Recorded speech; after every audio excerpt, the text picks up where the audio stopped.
Senhor, Deus Pai Todo-Poderoso, nós entramos agora na sua presença, Pai querido.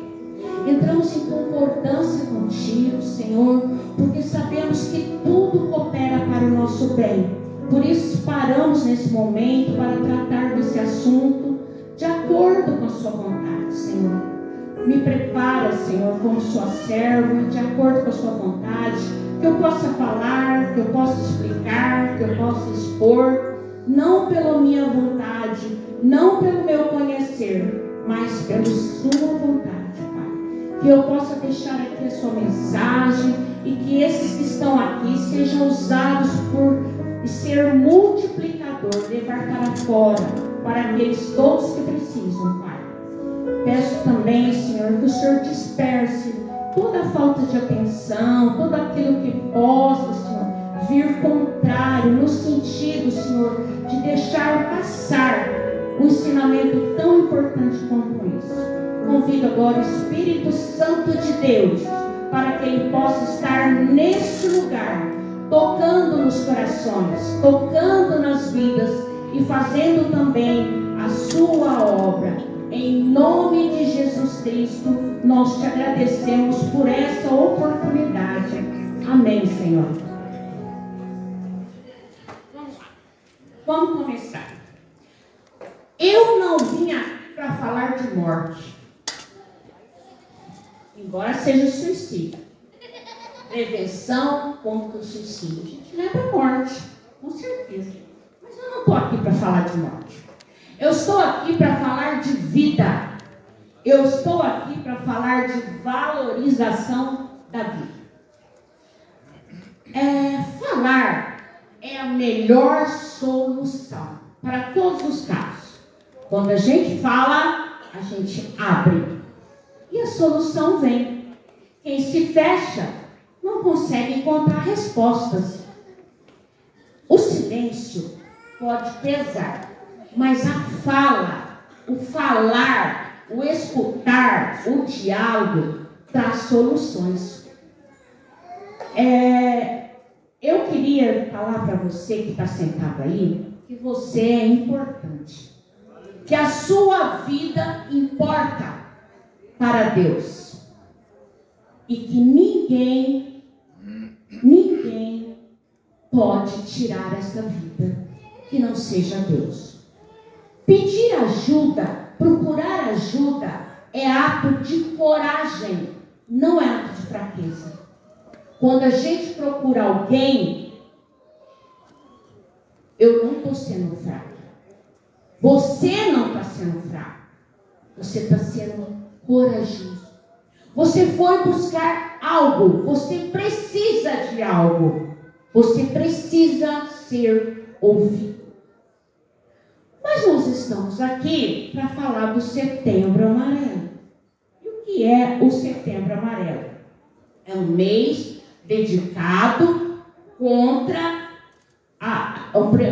à prevenção contra o ato do suicídio. Um mês dedicado à prevenção contra o ato do suicídio. E por que a gente tem que falar nisso? Porque hoje o suicídio, ele é um caso de saúde pública. Porque os casos são imensos, imensos, imensos. Enquanto nós estamos aqui ouvindo e eu falando, tem pessoas lá fora, em algum lugar do nosso país, do nosso mundo, que está tirando a sua própria vida. Ou está tentando contra ela. Então, o Brasil hoje tem uma estatística muito alta de suicídio. Tem uma faixa de mais de 14 mil casos de suicídio por ano. Isso representa uma faixa de mais de 38 pessoas por dia tirando a sua vida. Então, no dia de hoje, 28 de setembro, mais de 38 pessoas no nosso país, até o final desse dia, estará tirando a vida. Não é mole, né? Pensou? Agora vamos lá.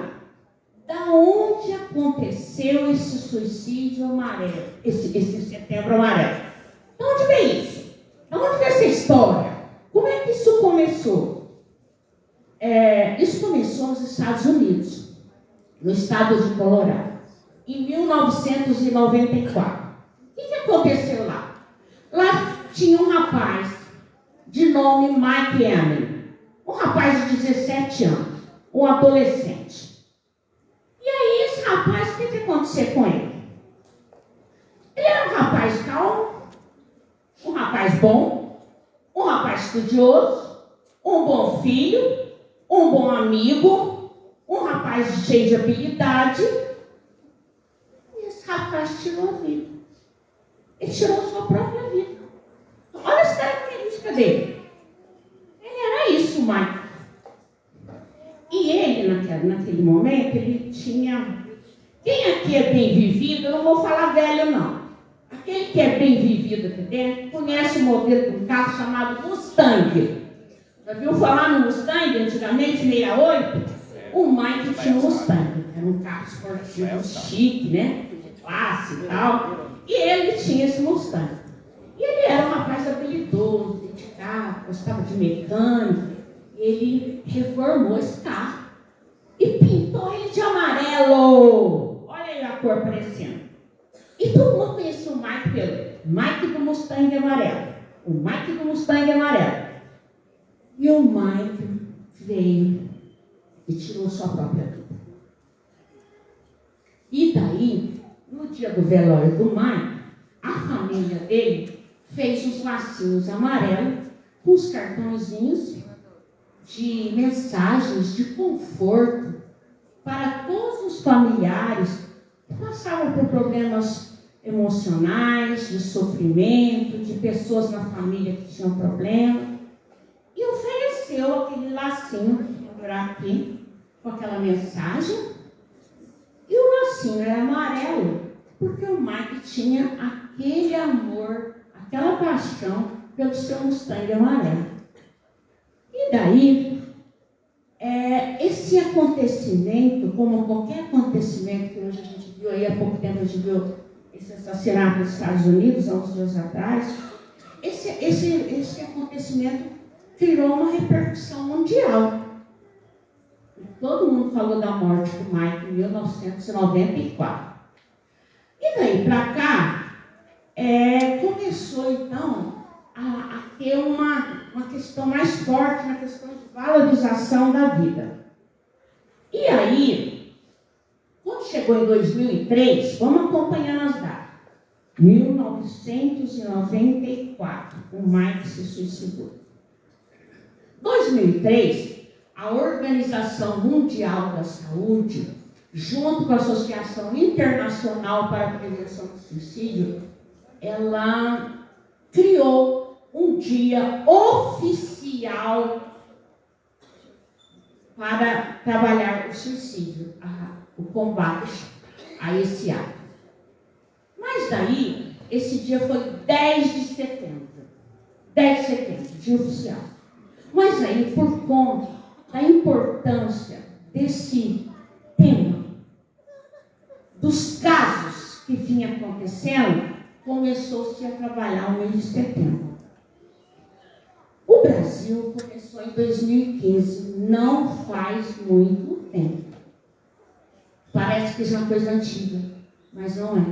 Nós estamos em 2025, o Brasil começou a trabalhar em 2015. Ou seja, faz só 10 anos que a coisa está acontecendo aqui. Aí o que acontece? Quem que trouxe para o Brasil? O Conselho Federal de Medicina, junto com a Associação Brasileira de Psiquiatria. Presta atenção nisso. Eu sou detalhista. Eu gosto de prestar atenção no detalhe. Foi esses dois órgãos que trouxeram esse trabalho do Setembro Amarelo. São dois órgãos ligados totalmente ao órgão da saúde, à vida, à medicina. Aí, o que aconteceu aí? Desde aí em diante, quem poderia abrir aqui para mim? Faz isso para mim, irmão? Muito obrigada, viu? Deus abençoe.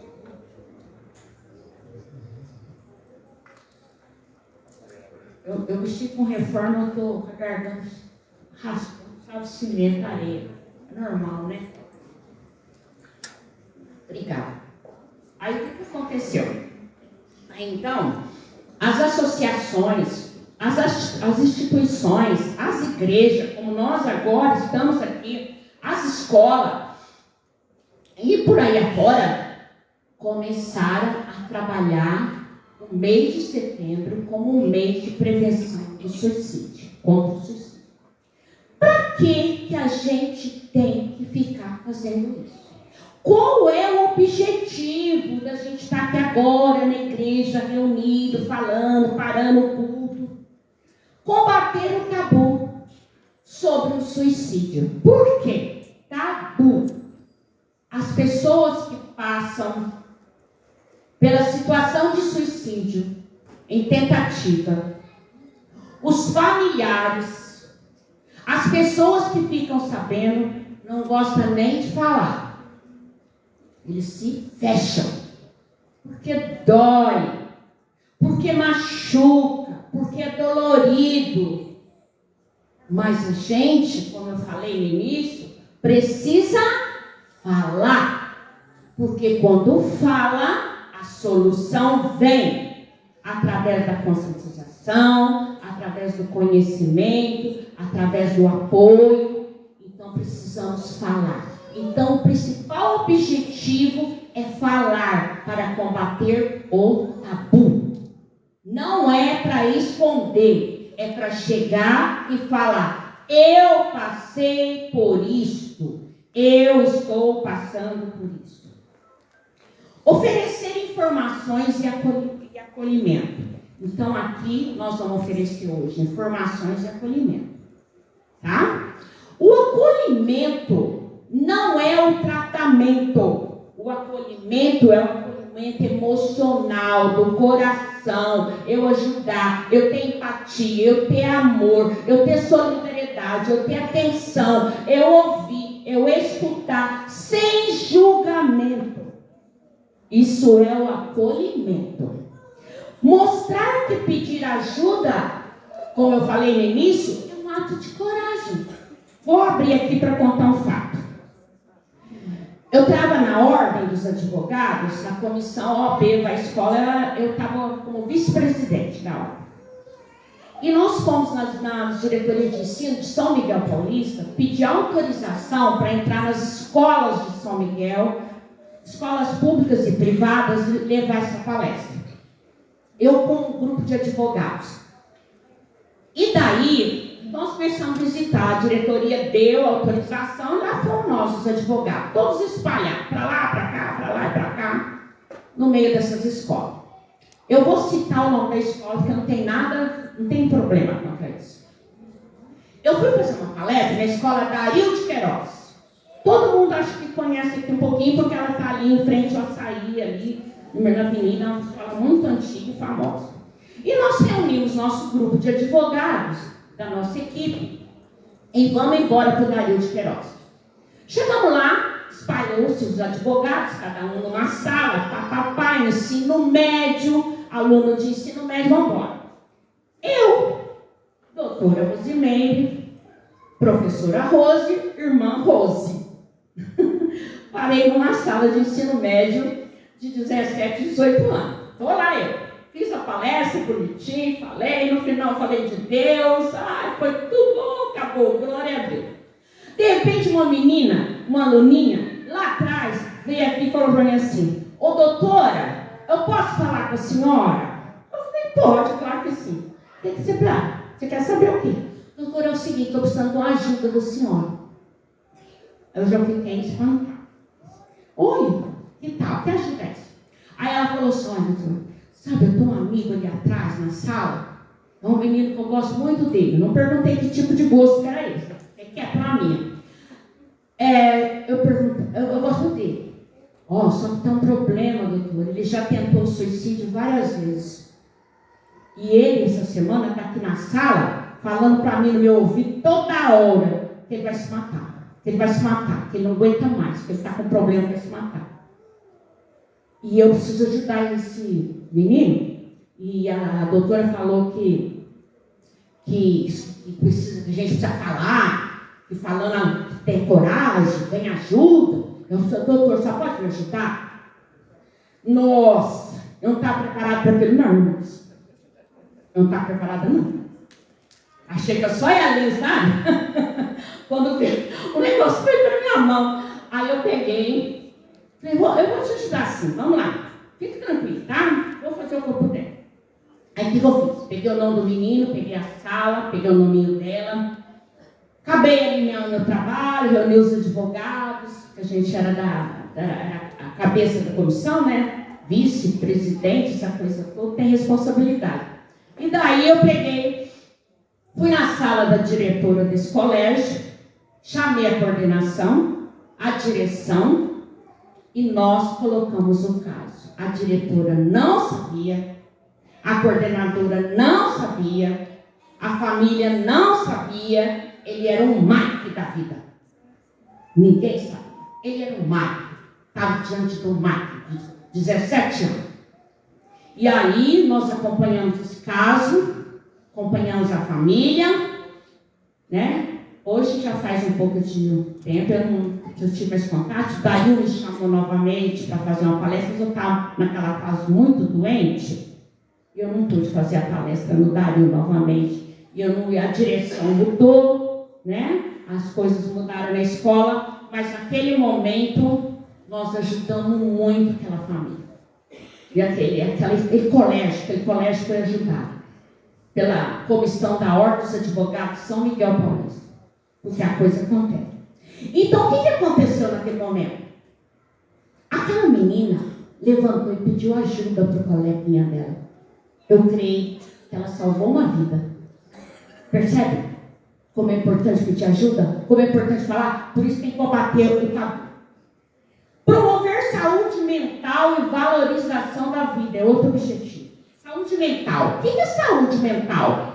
É trabalhar a pessoa para ela conviver com as emoções dela. Nós temos uma chuva de emoções 24 horas por dia. É tristeza, é alegria, é nervoso, é calma, é problema. Então a pessoa tem que ser trabalhada para viver com suas emoções. Porque o Senhor nos diz, né?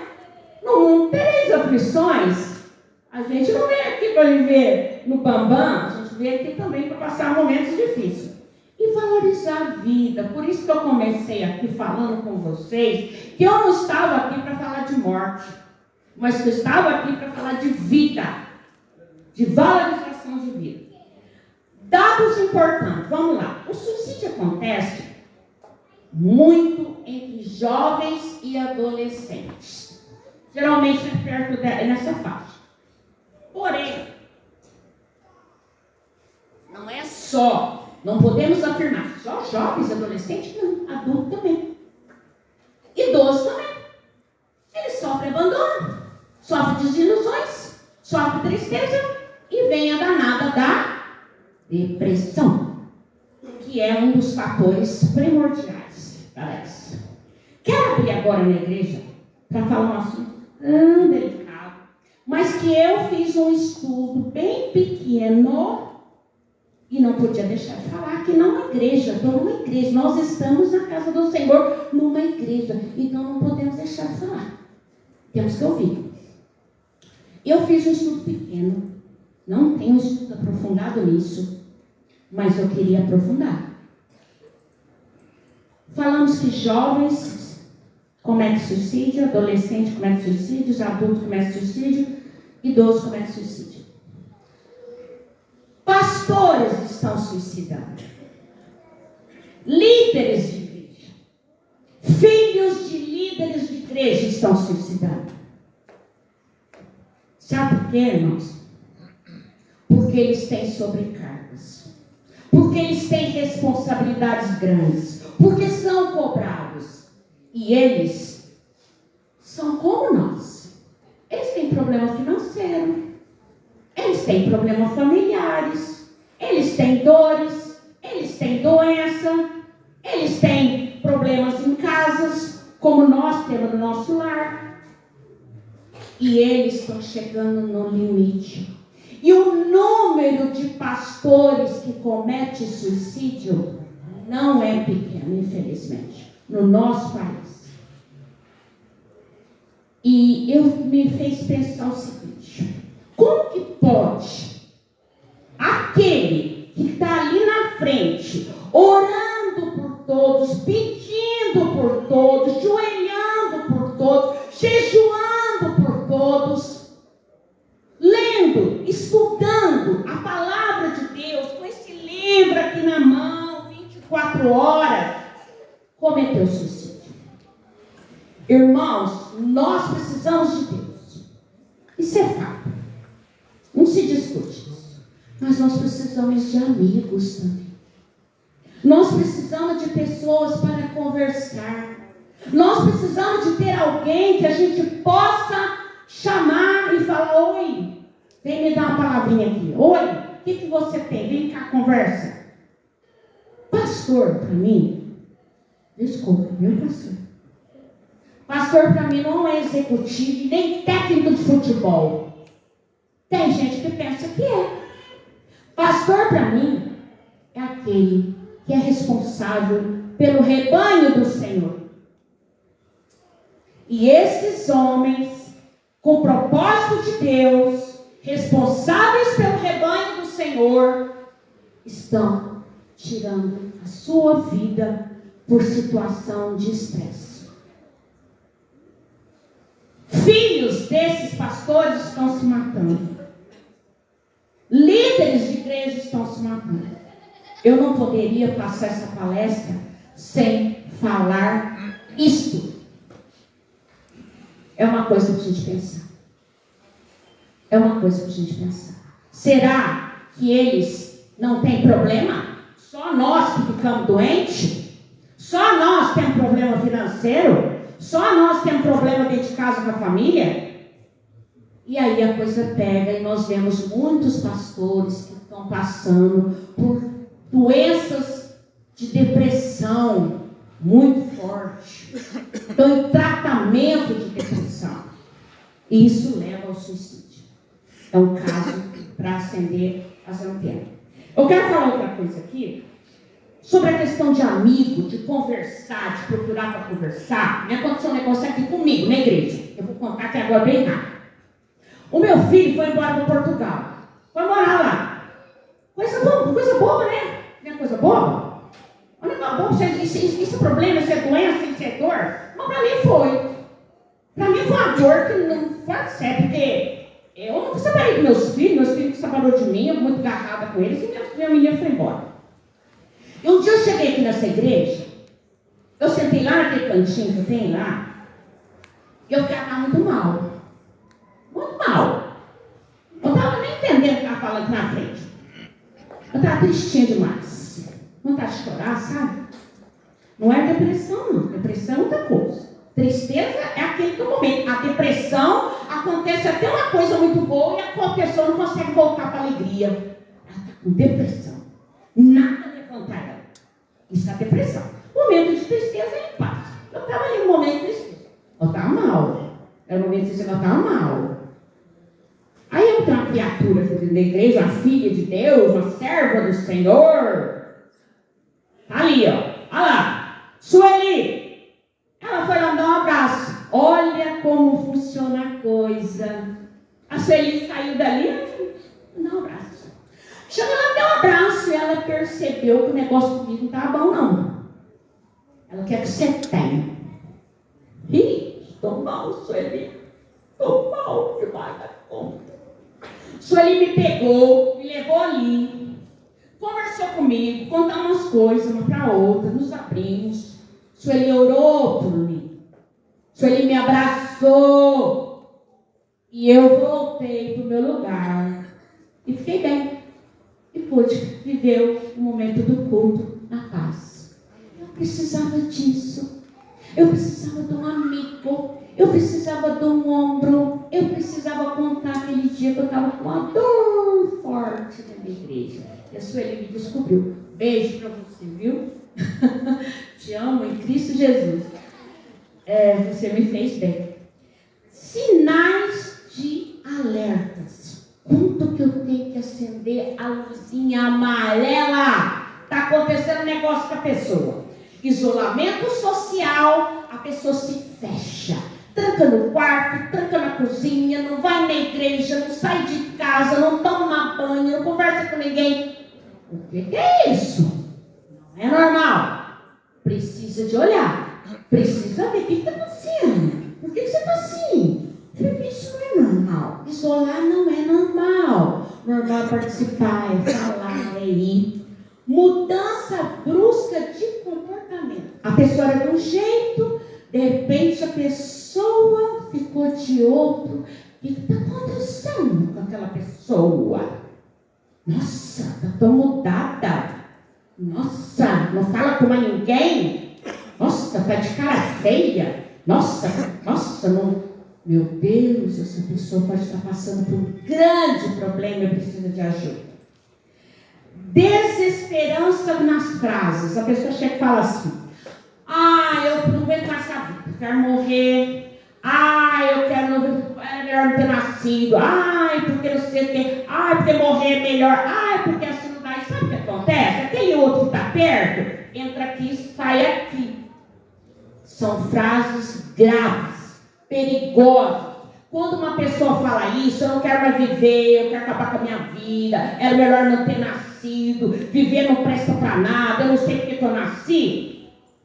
Eu tenho que chegar para essa pessoa e começar a oferecer o meu acolhimento. Opa, vem cá, meu amigo, vem cá, minha esposa, vem cá, meu filho. Por que você está falando isso? Isso se chama acolhimento, empatia, amor, dedicação, atenção, responsabilidade com quem está do seu lado. Porque essas frases não são banais. Essa pessoa já está precisando de ajuda, ela está no sinal amarelo. Abuso de álcool e droga. Por quê?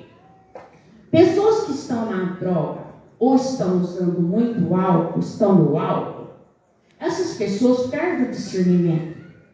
Elas perdem a atenção. Elas não sabem o que está fazendo. E elas se tornam vulneráveis. São pessoas que nós temos que estar com o sinal amarelo ligado. Isolamento social, frases de desesperança, mudança de comportamento, álcool, droga, crises emocionais. Muitas crises emocionais. Essas pessoas precisam ser ajudadas. Por quê? Porque nem sempre elas pedem ajuda. E nós temos que olhar o sinal. E nós temos que interferir. Demonstrar para elas o quê? O que eu falei. A empatia, o amor, o respeito, chamar para conversar, sem ficar jogando pedra, crucificando aquela pessoa. Não cabe isso a nós. Eu não tenho que ficar falando: para com isso, você tem tudo em casa. Você tem televisão, banho, chuveiro, comida, roupa lavada. Para com essa frescura. Isso aí é frescura. Não se faz isso. Essa pessoa pode estar doente, precisando de apoio. E você que está do lado dela é o primeiro que tem que apoiar. É o primeiro que tem que perceber. É o primeiro que tem que ajudar. Como que eu vou ajudar? Já falei, sem julgamento, dando apoio, fazendo companhia. São pessoas que não podem ficar muito sozinhas. Elas precisam de estar acompanhadas. E depois, no final, a coisa persiste. Procurar um profissional. Cada um tem a sua profissão. Eu não sou médica. Como é que eu vou mandar os outros tomar remédio? Né? Eu não sou dentista, como que eu vou procurar o dente dos outros? Então, procurar o profissional, o psicólogo, o psiquiatra. Aonde eu vou encontrar esse apoio? Pessoal, CVV, Centro de Valorização da Vida, 188. CVV, Centro de Valorização da Vida, 188. De novo, CVV, Centro registro de valorização da vida, 188. Como é que funciona isso? Chat, e-mail, telefone, WhatsApp, 24 horas o CVV funciona.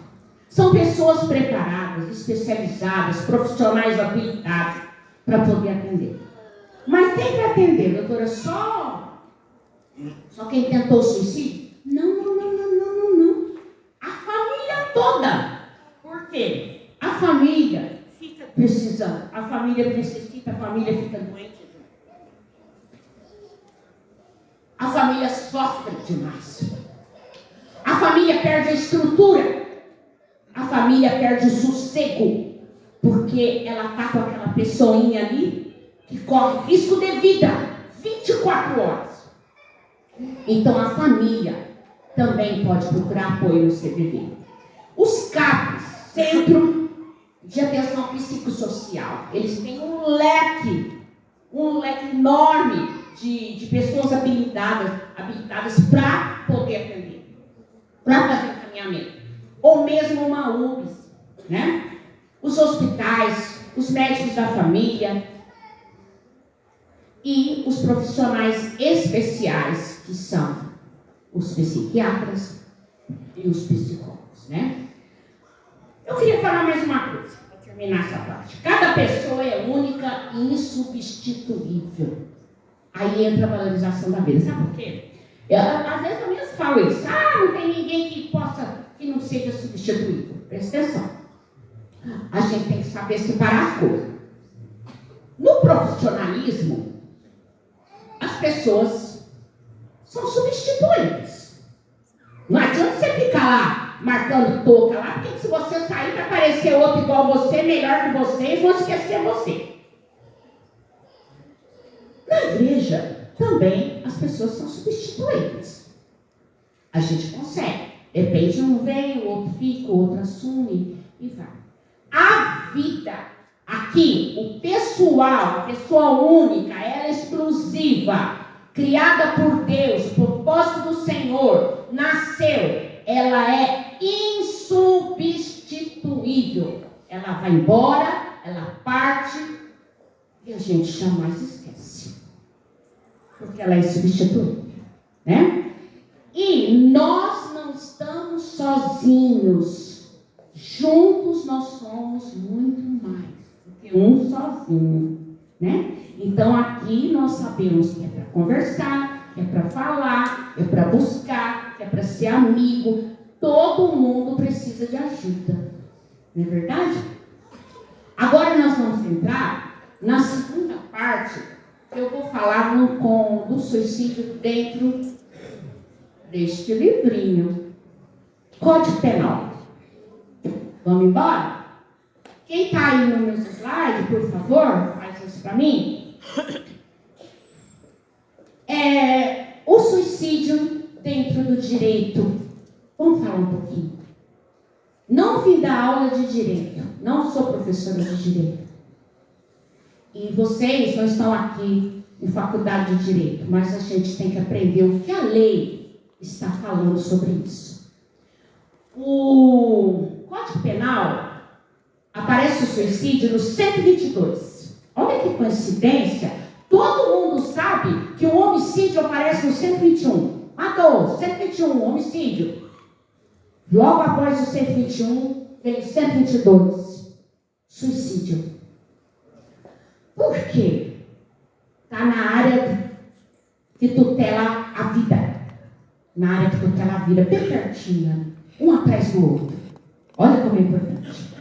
Vamos lá. Artigo 122 do Código Penal, responsabilidade na prevenção do suicídio. Aspecto penal, aspecto civil e omissão de quem tem o dever de cuidar. Nós vamos falar disso. Pode passar, irmão. Obrigada, viu? Pela ajuda aí, quem participou. Muito obrigada. Introdução. Vamos lá. O suicídio em si não é crime. Mas por que está no Código Penal, doutora? Ficou doido isso aí? Não.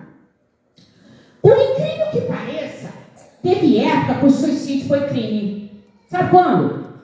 Na Idade Média, na Roma Antiga, no direito canônico. Suicídio era crime, tentar suicídio, ó, tinha pena. Mas, depois que veio um movimento do iluminismo, eles começaram a valorizar a vida. É um movimento de época, eles começaram a valorizar a vida. E aí, a coisa mudou de figura. Então, ali, nós vamos ver que no nosso ordenamento jurídico brasileiro, no nosso direito penal, o direito penal pune a pena conduta de terceiro. O que é isso? É alguém que, de forma, não vou falar indireta, vou falar mesmo direta, ajudou para que aquilo acontecesse. Ele contribuiu dando causa para aquela pessoinha chegar ali e tentar o suicídio dela. Então ali a conduta de terceiro vai ser penalizada, vai ter pena, vai ter reclusão, vai cumprir presídio de segurança máxima. O negócio é complicado o terceiro. Vamos ver quem é esse terceiro e que hora que ele atravessa. Por que acontece isso? Porque o direito vem protegendo, tutelando a vida. Ele tem o dever de tutelar a vida. Pode seguir, irmão. Vamos embora. No artigo 122, nós vamos aprender 3 ações que alguém por trás, passeando lá no pedaço, vai fazer a encrenca. Vamos lá. 3 ações: induzir, instigar, auxiliar. O que é isso? Induzir, despertar a ideia. Aquela pessoinha que está com depressão, está com dificuldade, está sofrendo, ela está na pior, ela está no último grau. Mas ela não pensa em se matar. Ela nunca falou, vou me matar, vou acabar com a minha vida, vou fazer isso. Mas tem uma terceira pessoa que está ali por trás. Em vez de trabalhar o acolhimento, ele começa assim: viver igual a você, meu filho, é melhor morrer. Se eu fosse você, eu acabava com a minha vida. Eu me matava. Ah, que isso? Você passando por tudo isso? Isso aí não dá para viver desse jeito, não. É melhor você se matar. Aquela pessoa está com problema, está com uma vulnerabilidade, está meio fraquinha, está no sofrimento, ela alimenta aquela ideia. Ela vai ali, compra aquela ideia para ela e fala: você está certo. É isso mesmo, eu tenho que acabar com essa minha vida. E a pessoa vai ali, suicida. Ou vai pela tentativa de suicídio. Essa pessoa, uma vez investigado e descoberto, porque o suicídio não é um ato jogado ao léu, a pessoa se suicidou, não fica ao léu, essa pessoa ela responde por induzimento e ela cumpre pena. Presta atenção nisso. O instigar, a pessoa já está mais para lá do que para cá, com a ideia ruim demais. E o que acontece? Ela já tem a ideia. Ela vive falando: eu vou matar, eu vou acabar com a minha vida, eu não quero mais viver, eu estou por isso, eu estou por aquilo.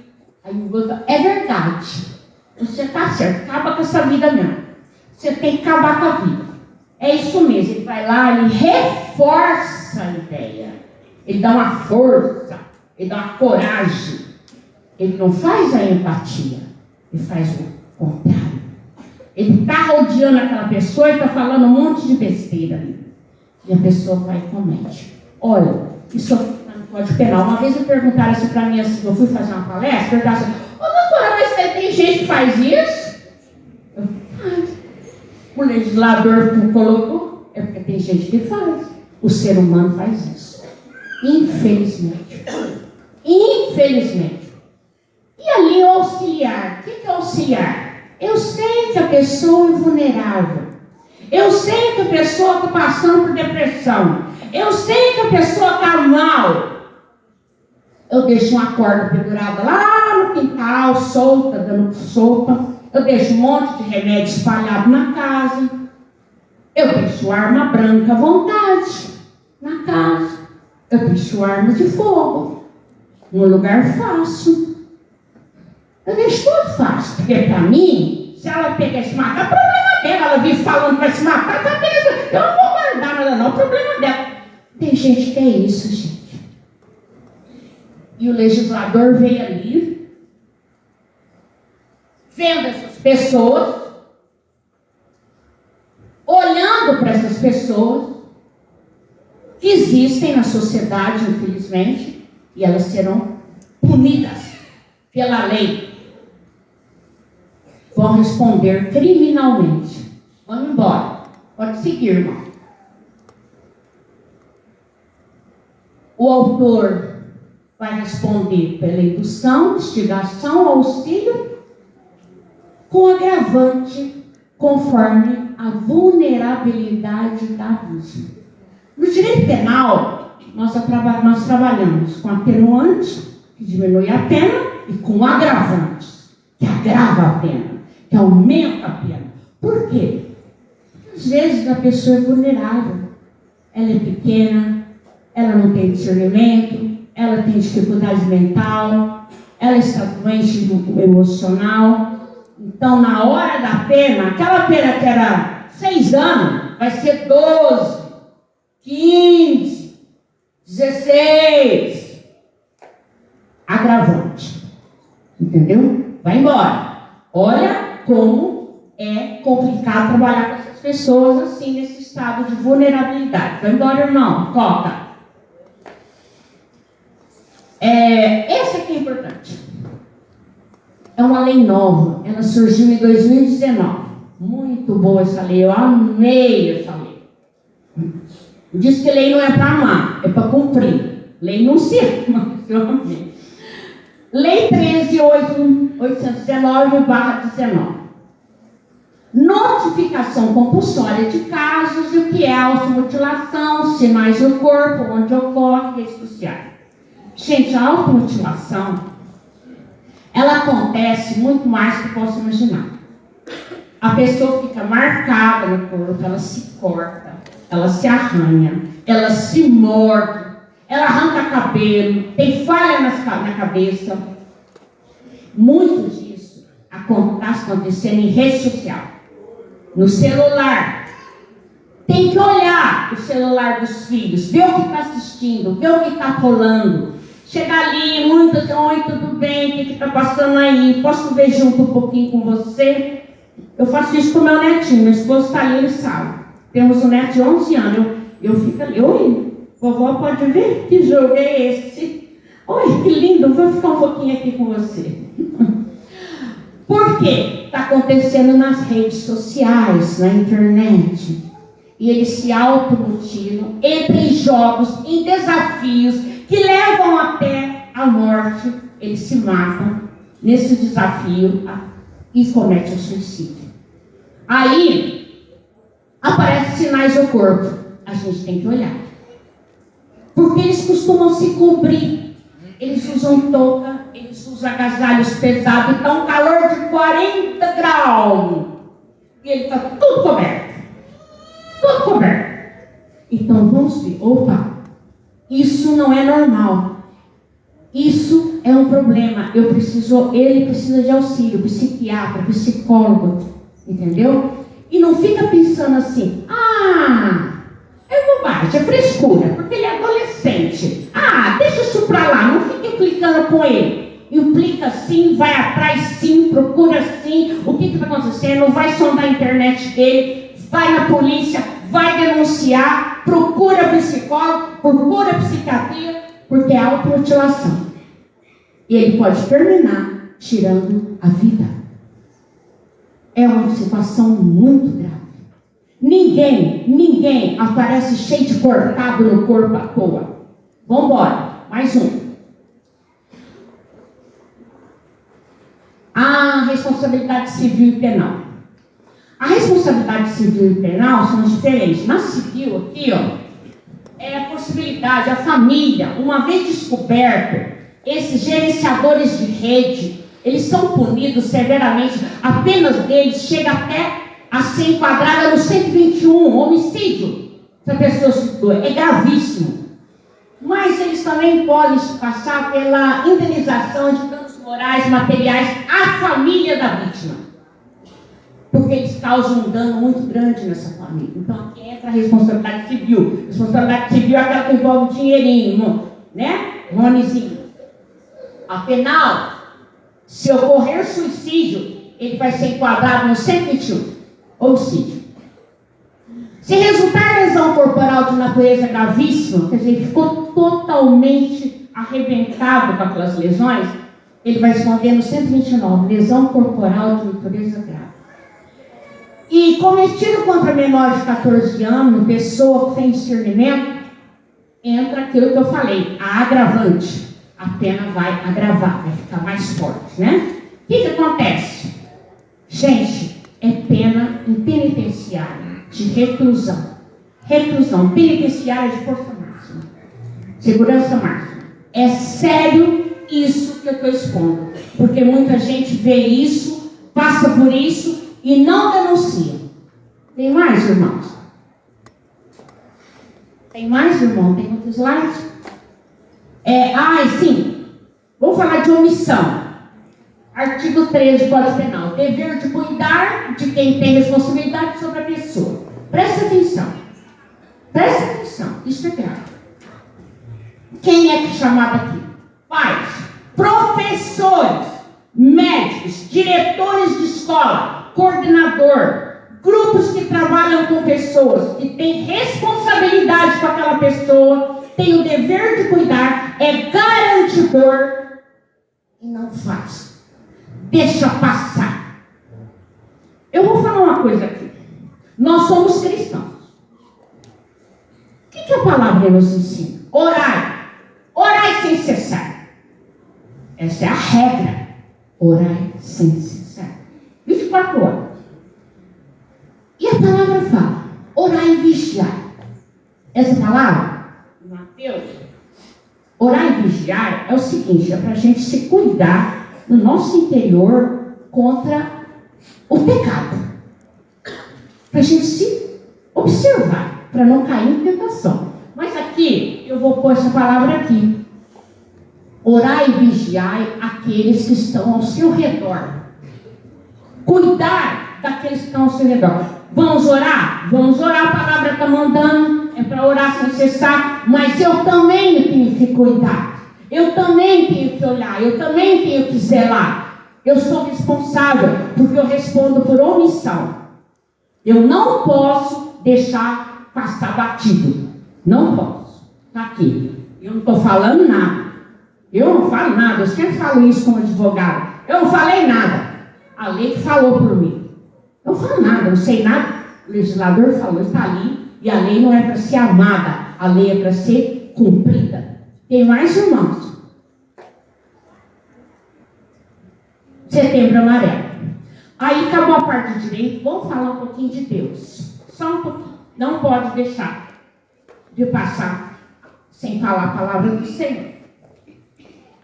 Somos cristãos, né? Não podemos abrir uma palestra e não falar a palavra do Senhor. Deus nos deu dom. Ele nos criou pelo fôlego.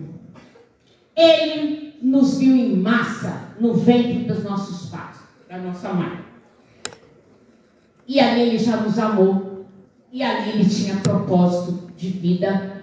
E ali ele sabia quem seria nós. Nós éramos uma massa. Nós éramos um bolo. Igual para bater no bolo, na batedeira. A gente era aquilo ali. E o Senhor já conhecia.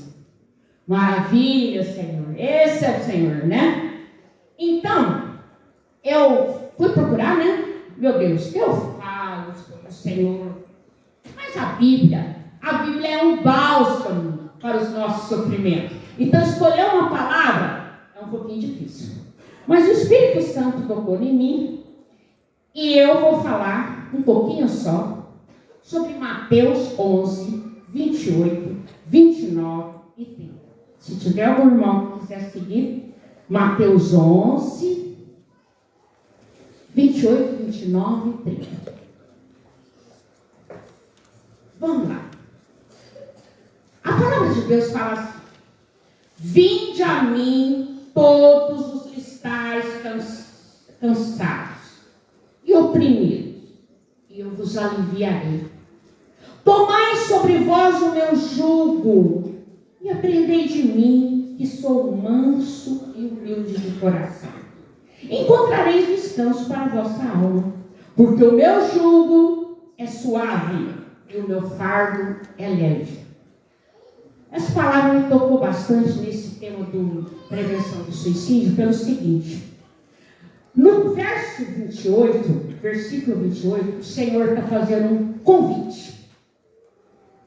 Aqui, esse convite é especial, porque aqui é Jesus falando. Não é Paulo nas cartas. Não é Jeremias.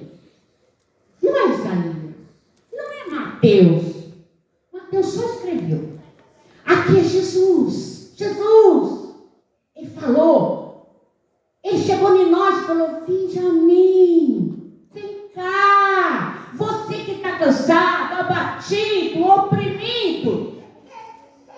O Senhor fez vários milagres, curas, multiplicações, convertendo água em vinho. Mas aqui, Jesus se preocupou com a doença da alma, com a doença interna, com a doença que está ali, deixando a pessoa na depressão, na pior tristeza. Ele preocupou com isso e ele falou: vinde a mim todos. Ele não falou: vinde a mim só você que está passando por isso. Ele falou: todos, vem para mim. Todos. Ele não fez exceção. Ele não faz exceção. Eu vos aliviarei. Ele deu solução. Ele falou: vem cá. Eu posso chamar a pessoa para conversar? Mas às vezes eu não ofereço solução. Fica só no papo. O Senhor não. O Senhor falou: vem cá. Eu vos aliviarei. Olha isso. Depois ele falou assim: tomai sobre vós o meu jugo. Eu aprendi essa palavra jugo quando eu era bem pequena. Eu sou mineira. Eu morava no interior de Minas Gerais. Passava os carros de boi na rua e fazia um barulho estridente. Nós corríamos tudo para ver. E o boi, não sei se aqui já veio, alguém viu isso? O boi pegava aqui nas costas um madeirão grande, pesado. Um boi de cá, mais três atrás, pegando com a madeira. Eu perguntava para minha mãe assim: ô mãe, o que é isso nas costas? Por que puseram isso daí nas costas do boi? A mamãe falava assim: filha, isso aí é o jugo. Entrava aqui e saía aqui, né? Acho que para ela também. Mas, para falar que era o jugo, eu escutei essa palavra muito nova na minha vida. Eu nem era crente. E aí, esse jugo é o seguinte: é o boi, que é um animal de potência para carregar peso. O bicho carrega, ele tem toneladas, mas mesmo assim é dividido pelo jugo. E a carroça continua pesada, e o barulho da carroça é forte. Mas aqui o Senhor está falando o seguinte: tomai sobre vós o meu jugo. Aprendei de mim, que sou manso, humilde de coração, e encontrarei descanso para a vossa alma. Quando a gente está mal, o que a gente precisa é disso. É de alguém que dá descanso, que é tranquilo, que é calmo, que possa vir conversar. O Senhor aqui falou que é com ele o negócio é com ele mesmo. E aqui ele fala embaixo: porque o meu jugo é suave. O jugo que o Senhor carrega, que ele ajuda nós carregarmos, não é aquele jugo que eu vi o boi passar. É um jugo suave. Quando eu pego a minha dor, o meu sofrimento e divido com o Senhor no jugo dele, eu me torno discípulo de Jesus. Eu estou andando com ele. Eu estou pegando fardo, mas eu estou andando com Jesus.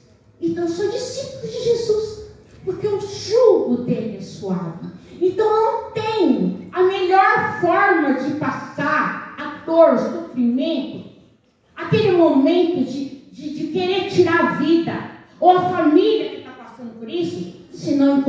de Jesus e trocar pelo jugo do Senhor o seu jugo. Porque o jugo dele é suave. E o fardo de Jesus é leve. Não existe fardo para aqueles que caminham com o Senhor, para aqueles que buscam o Senhor. Quando a gente está no Senhor, o fardo é leve. A gente sofre, mas o fardo é leve, o fardo é pequeno. E eu não poderia deixar de passar essa palavra para a amada igreja. Então aqui, que essa palavra fica com um conforto espiritual para vocês. De buscar Cristo, porque Ele pode transformar, remover. Tem um jugo maravilhoso e eu me torno discípulo de Jesus. Não tem coisa melhor que isso. Ele me dá a solução em Mateus 11, 28, 29 e 30. Que Jesus esteja com todos vocês. Que Jesus cuide de vocês e de todos mais. E que vocês possam sair daqui sendo um multiplicador desse pequeno ensino que eu dei, dessas pequenas aprendizagens que eu passei para vocês. E que o Senhor Deus cubra vocês e todos os seus. Em nome de Jesus. Amém. Amém.